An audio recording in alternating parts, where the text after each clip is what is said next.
never matatapos ang paghatid namin ng saya at papremyo dito sa pinakamasayang family game show sa buong mundo, ang Family Feud.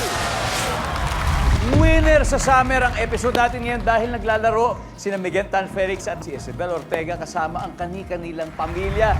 Pinaka masarap magluto. Okay na to. Ang aking nanay, Mami Gray.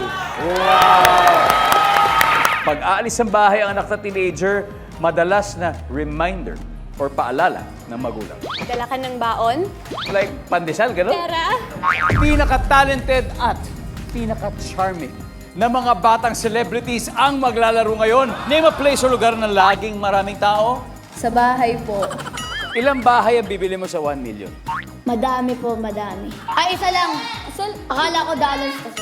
Mga produkto po ng one of the most successful collegiate volleyball programs sa bansa ang maglalaro ngayon.